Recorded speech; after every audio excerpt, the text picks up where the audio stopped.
Well, hello everyone. This is John Byrne with Poets and Quants. Welcome to the Fortuna series. Everything you wanted to know about the MBA, but may have been afraid to ask. Today, we're going to talk about MBA scholarships and funding your MBA. Fortuna, I'll remind you, is an admissions consulting firm that's assembled a dream team of consultants from the top business schools all over the world. Most of them have inside knowledge of admissions and are now on the other side helping people get into these highly selective business schools. And today from Fortuna to talk about scholarships is Alterrell Mills, who's a 2016 HBS grad.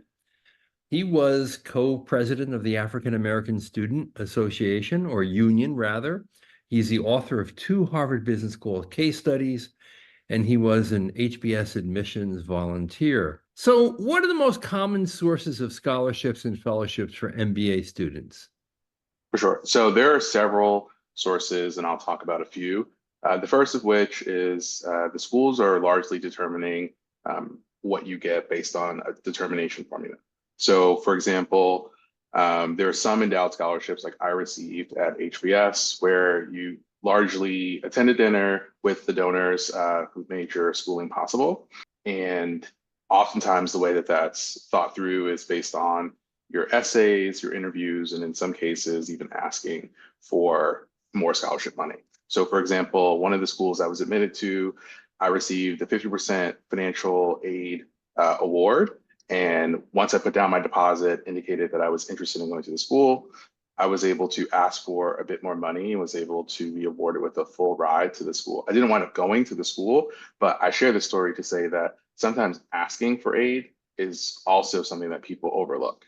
Another source are awards and fellowships based on mission alignment. So some of those include the Consortium, Twigo, Forte, and the Point Foundation. In nearly all of those cases, recipients receive funding based on extracurricular involvement for meeting criteria around inclusion of this award. And we actually have an article on the Fortuna website that goes into more detail about many different types of fellowships, and many of Fortuna's clients have received generous awards, including from the ones that I've mentioned, with the support of our coaching. And Right. then before I move on from there, there are a few more that I'll just say. One is also financial services and consulting firms often offer fellowships and scholarships, many predicated on joining full time and often with the expectation of a time commitment of 2 years post MBA. And in some cases, those fellowships can be secured before arriving on campus. Many of my peers showed up to campus with a financial services or consulting offer. And in some ways, their funding dreams were set before most others. And then the last thing that hopefully we have some time to talk about are also post MBA fellowships. So, for example, I worked at a nonprofit after HBS. That led to loan forgiveness. So that was a form of funding my MBA. It wasn't a ton, but every little bit counts. And for most schools, they actually have fellowships based on what industry or the work that you go into post MBA, usually on their website. But again, Fortuna has a great repository that we'll be sharing shortly. What I take away from that description, Alterell, is that it can be a little bewildering because there's no one central source to go for money. So you can go to a consortium of Forte, you can go to a consulting firm that may want to sponsor you. You can go through the individual scholarships that every school has that are named after different donors, or you can go to the general pot of money, the treasure chest that a school typically sets aside from overall donor contributions or the endowment to fund MBAs. I know that Harvard, for example, is extremely generous. Half the MBA students do get aid, and the average aid exceeds $40,000 a year. Stanford is similarly pretty generous. Harvard and Stanford do tend to say that those pots of cash are reserved for, I guess, merit as opposed to, no, is that right? Merit as opposed to need, because then there are other scholarships for need. Is that right? No, I would say that at Harvard and GSB, it's typically need based rather than merit. Oh, that's right. I had it backwards. I think the philosophy at those two schools are that everybody is really high achieving and everyone in theory would receive some form of merit. And so this is really determined based on need. I can share with you how it worked out for me. But yeah, generally speaking, Harvard and GSB are need-based, which ultimately leads to these sort of named and endowed fellowships that are typically funded by really generous alums that you get to meet in the course of your journey of going to the school. Yeah, good point. Yeah, so I had it mixed up because obviously the other schools are generally doling out money on the basis of merit because to some extent they're buying high GMAT scores for rankings and things like that. In addition to trying to craft the most diverse class. So their sort of strategy behind giving aid is slightly different than it would be at Harvard or Stanford or Wharton, for example. Now, how did you fund your MBA? Yeah, wait, I just want to respond to that quickly. Yeah, I go would ahead. say that every school has a different strategy, and that their approach, I think, is largely indicative of the goal of trying to have a diverse class across many dimensions and the ways in which they achieve that diversity and also the continued success of their alums is going to be in very different ways. Obviously, GSB and Harvard have a draw that disproportionately pulls certain students, and other schools I would say are thinking about what are the incentives that allow their school to still be competitive enough for people to have a really challenging decision between do I go to, so for example, I received about 30K in aid from HBS, but I received full scholarships from other schools. It's a really interesting conundrum for most students to have to think about. Do you go with prestige? Do you go with the alumni network and the other promises that you wrote about in your essays, or do you think about funding? And it's a different calculus for every single person. And so I would just say that the schools know that it's challenging for people to have to be put in that position. And so I just want to give credit to there's a strategy at place, and I don't know if it's as easy as putting schools in tiers and saying some do this or some do that. I think it's more about what will lead to the outcomes of having as meaningful of a class as possible. Yeah. Now, you mentioned that you got 30K from Harvard, but you had more generous offers from other schools. What made you ultimately decide, no, I'm going to turn down the greater awards and go to Harvard?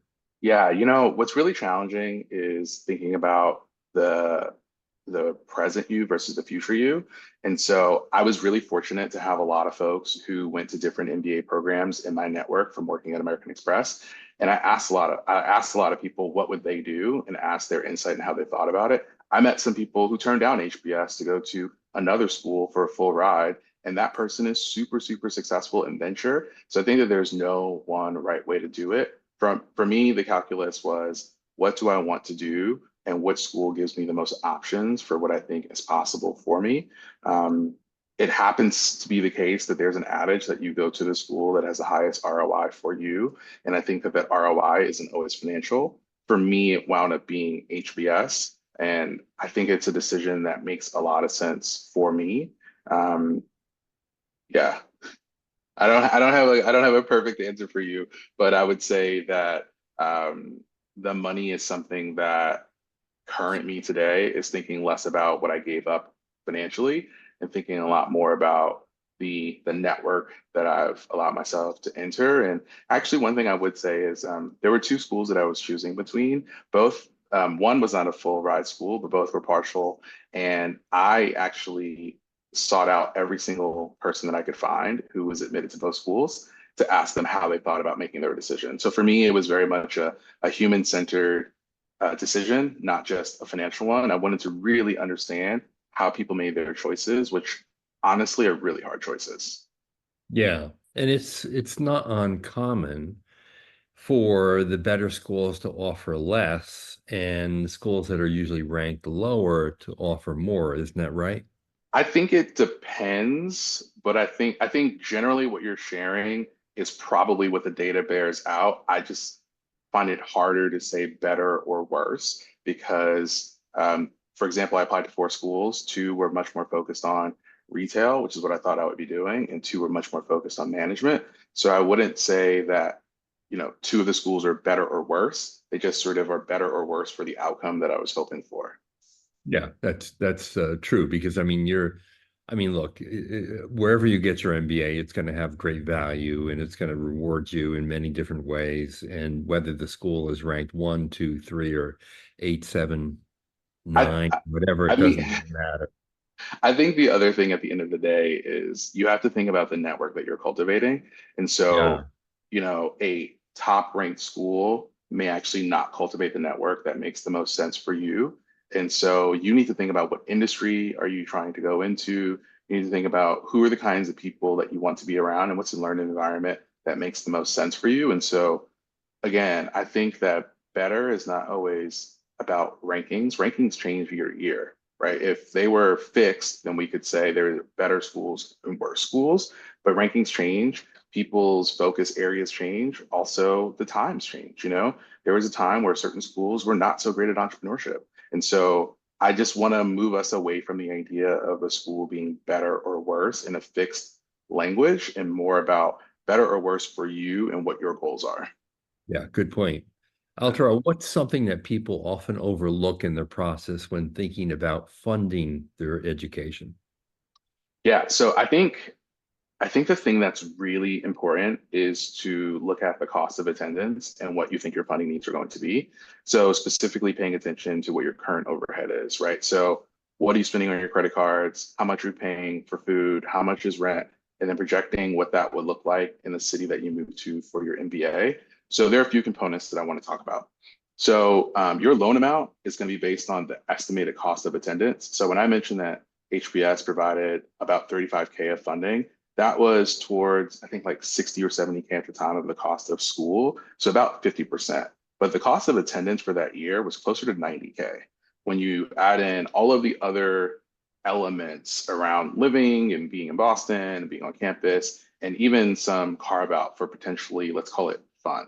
And so it's really important to understand that the current overhead relative to what your potential estimated cost of attendance is really important to start budgeting. So there are certain things that you may not consider. So how often do you Uber Eats? How often do you use other convenient services? Those are things that you might want to buckle down on as you think about saving a little bit more money for business school. Also, most campuses are not in densely populated areas. So you may wind up going to the cafeteria every day, like I did, or you might want to start learning how to cook.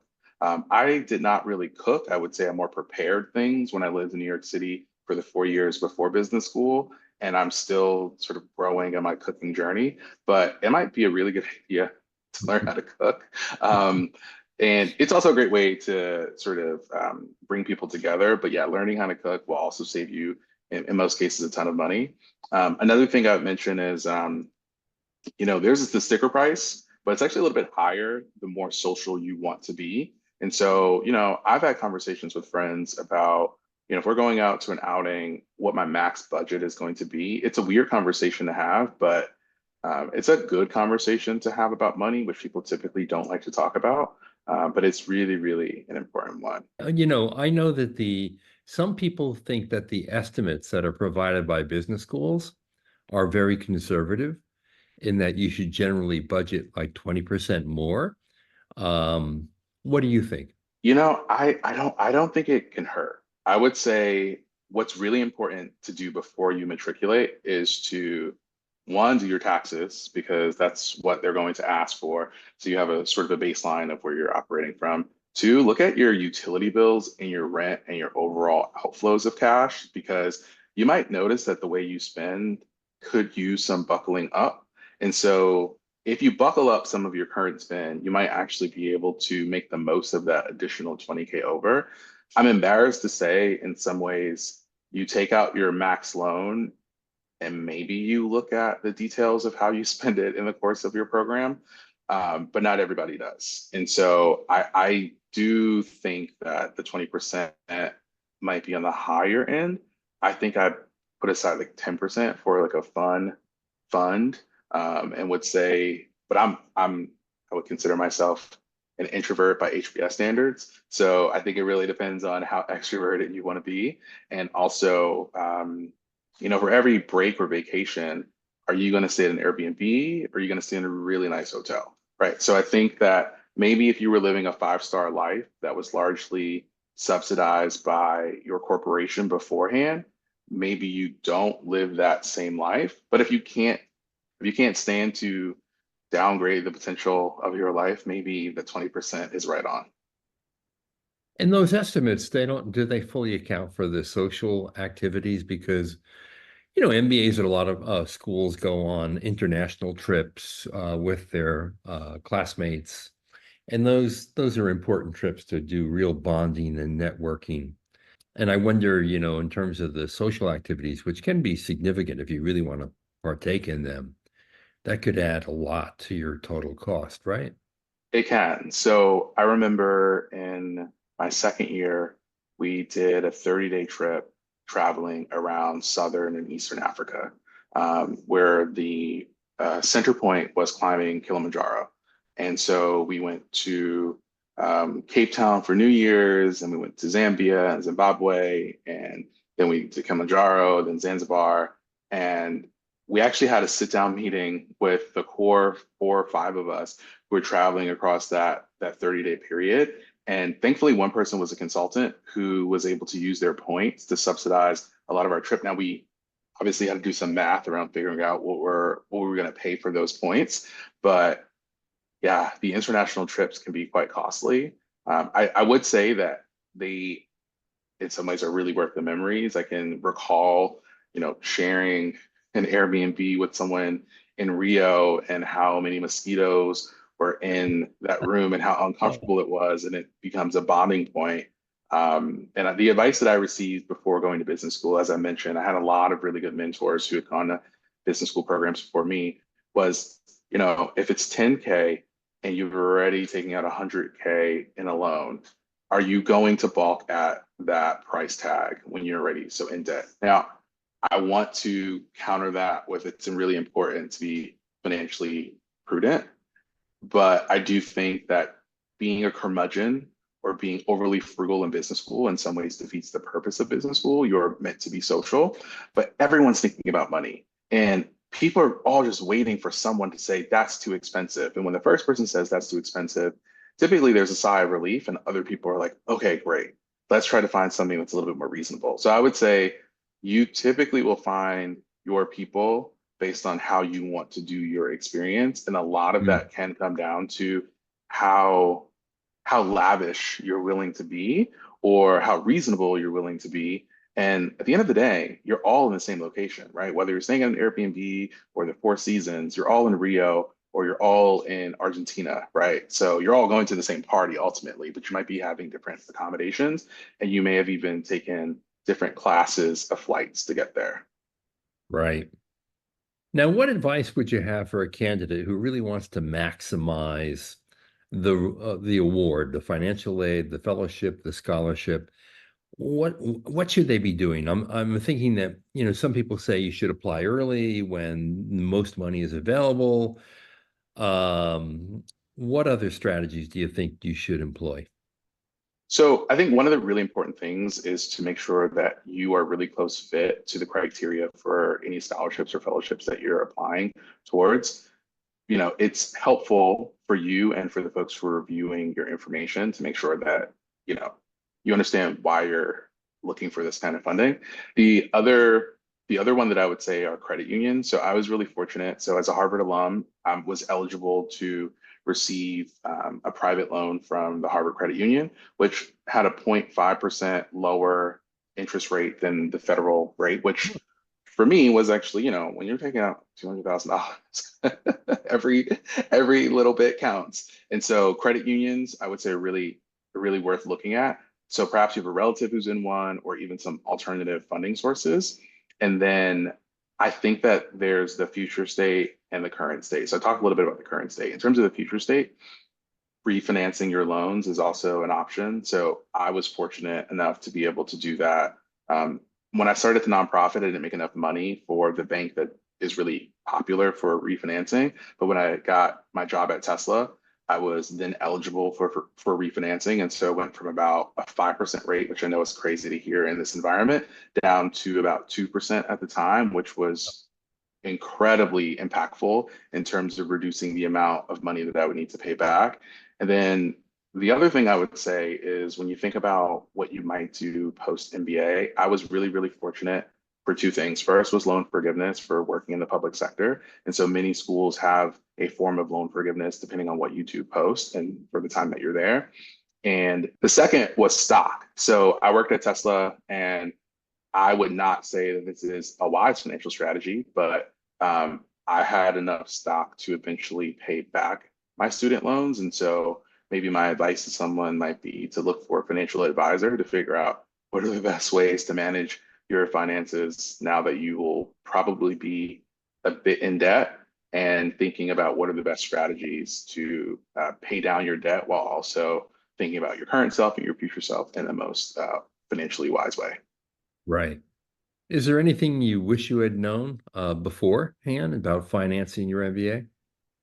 Yes. So I would say that um, the sticker shock for a lot of people, specifically at HBS, were around section dues and merchandise. So everyone has a Patagonia fleece. Well, at least that was in 2014. I don't know what it's like now. And that was maybe, let's call it like $100. And you don't think that you want all of this branded merch for the school that you went to or your section, but you kind of do. And I have schlepped all of that stuff around from apartment to apartment. And many of those shirts or Patagonias don't fit, but maybe one day I'll fit into them and wear them at the reunion. But uh, I would just say be prepared to not go in with such a hard budget and think about what wiggle room do you have, because you really want to make the most of the experience and be financially wise. You don't want to be Scrooge McDuck and really walk away from the 2 year experience having just received an education, but not necessarily received all the benefits from the socializing that really is the lubricant for so much meaningful networking during and after school. Now, Alterrell, any remorse about having spent all that money and gone into debt to get your Harvard MBA? Um, I try to live life with no regrets. And so I would say that, I don't know if some of the jobs that I received post would have been possible without some of my schooling, which also were allowed me to pay off my debts. And I think about some of the friendships that I have that really are meaningful. And I know it sounds kind of crazy to like the idea of paying for friends, but I think it's really about, for me, I've been happy that I've been in community with people who have similar values as me and who can support me through many life ups and downs. And so I would say the money is less of the object, because we pay for things all the time that have different utility. Maybe it's clothing or it's experiences like going on vacation. I would say that this as an investment makes a lot of sense for a lot of people. And you just have to be wise in asking yourself, is this the investment that makes sense for me? Right. Absolutely. Alterrell, what advice do you have for people who want to get in touch and find out more from Fortuna? So as always, you can check out our website and sign up for a free consult. And if not, I think it's info@fortunaadmissions.com, where you can reach out to us if you have any questions. Indeed. Alterrell, it's been a pleasure. Thank you so much for spending your time with us. For sure. And for all of you out there, thanks for joining us. This is the Fortuna series on everything you need to know about the MBA, but may be afraid to ask. We have a lot of interesting topics. Look them up, you'll find them. And we hope that we helped you think about how you will fund your MBA. Thanks for watching.